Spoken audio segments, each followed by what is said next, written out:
Une simple histoire d'amour. Angèle Delaunoy. 3e partie.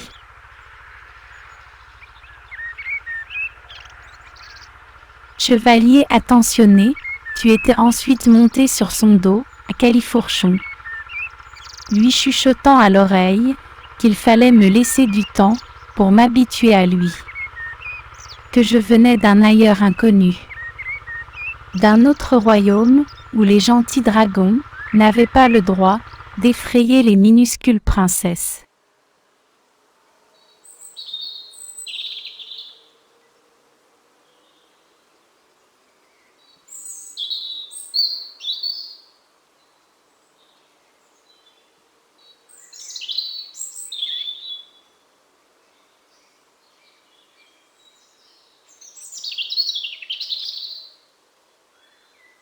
Le chien avait parfaitement compris. Il s'était laissé tomber sur le sol, soupirant à en perdre le souffle, me regardant comme un chien battu. La brave bête devait être encore plus traumatisée que moi. C'était bien la première fois qu'on refusait ainsi son offre d'amitié.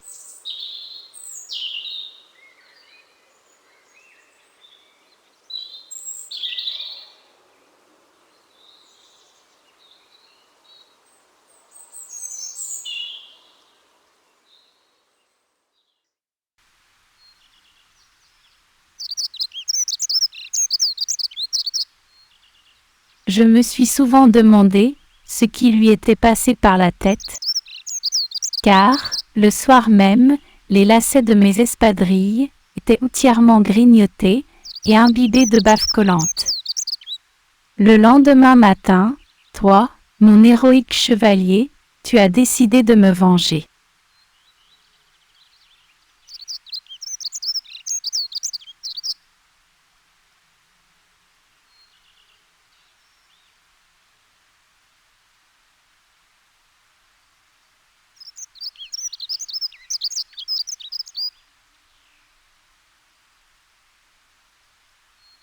Il fallait punir le dragon de l'outrage qu'il m'avait fait subir. Pendant la sieste, alors que tous les petits loulous étaient tranquilles, tu m'as fait signe de te suivre sans faire de bruit. On s'est réfugié dans les toilettes en laissant la porte entr'ouverte.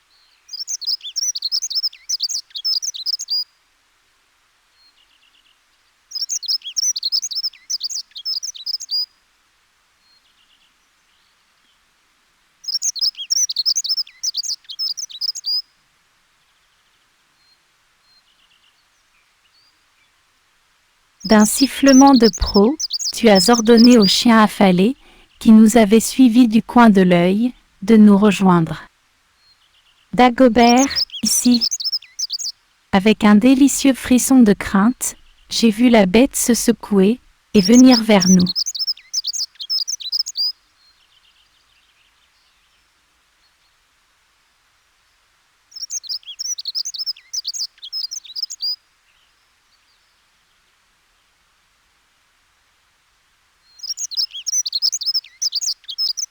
On s'est retrouvés bouclés tous les trois dans la petite pièce. Tu as alors sorti une paire de ciseaux de ta poche.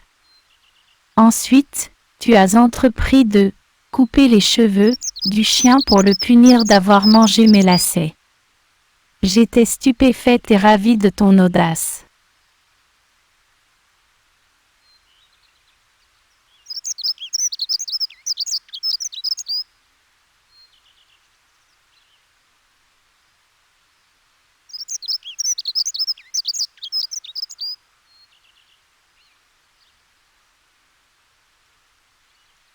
D'énormes touffes de poils tombaient sur le sol.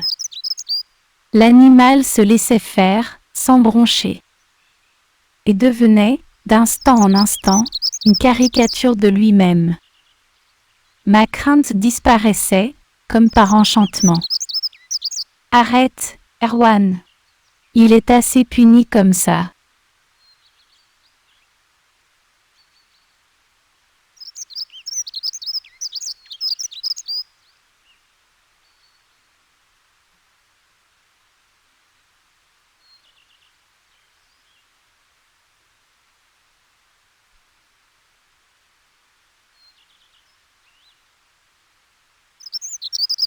Magnanime, tu as remis les ciseaux dans ta poche. On est sorti de la salle de bain, sans faire le moindre bruit, laissant notre victime au milieu d'un océan de poils, noirs et blancs. Madame Marie a poussé les hauts cris lorsqu'elle a vu son chien scalpé de la sorte.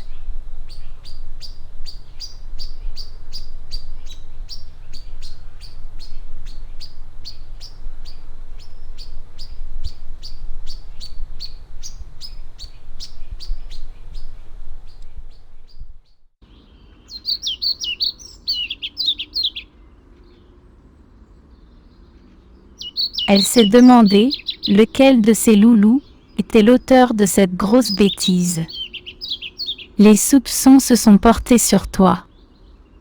Mais, stoïque dans l'adversité, tu n'as rien dit, rien avoué. Et moi non plus. J'étais tellement fière de toi. Je t'aimais tellement.